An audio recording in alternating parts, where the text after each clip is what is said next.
پیارے بچوں، آج میں آپ کو سناؤں گا ایک کبوتر اور چیونٹی کی کہانی۔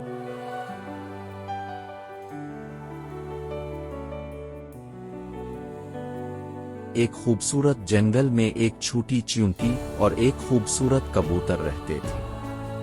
چیونٹی دن رات محنت کرتی اور اپنے لیے کھانا جمع کرتی، جبکہ کبوتر ہوا میں رہتا اور جنگل کی خوبصورتی سے لطف اندوز ہوتا۔ ایک دن چیونٹی ایک دریا کے کنارے پر کھانا تلاش کر رہی تھی۔ وہ بہت محنت کر رہی تھی، لیکن اچانک ایک غلط قدم سے اس کا پاؤں دریا میں گر گیا۔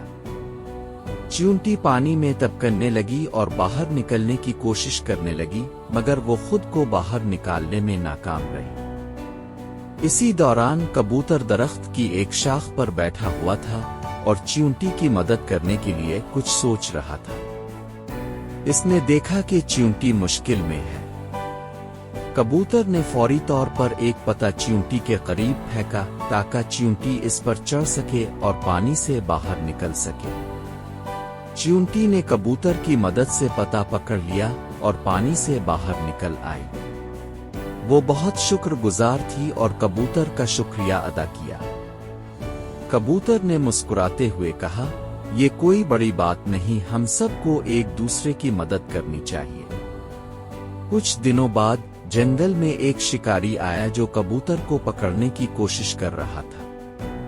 شکاری نے ایک جال بچھا رکھا تھا اور کبوتر کو پھنسانے کے لیے تیار تھا۔ کبوتر نے شکاری کو دیکھ لیا اور بچنے کی کوشش کی، مگر جال میں پھنس گیا۔ چیونٹی جو کہ قریب ہی تھی کبوتر کو دیکھا اور فوراً مدد کرنے کا فیصلہ کیا۔ اس نے اپنے ساتھیوں کو بلایا اور سب مل کر جال کو کٹنے لگے۔ چیونٹی اور اس کے دوستوں نے محنت سے جال کو کاٹ دیا اور کبوتر کو آزاد کر دیا۔ کبوتر نے چیونٹی اور اس کے دوستوں کا دل سے شکریہ ادا کیا۔ اس نے کہا، تم لوگوں نے میری زندگی بچائی اور میں ہمیشہ تمہاری مدد کے لیے تیار رہوں گا۔ اس کہانی سے چیونٹی اور کبوتر نے سیکھا کہ دوستی اور مدد کا عمل دوستی کو مزید مضبوط کرتا ہے۔ ایک دوسرے کی مدد کرنے سے سب کی زندگی بہتر ہوتی ہے، اور یہ جنگل میں سب کے لیے ایک اہم سبق تھا۔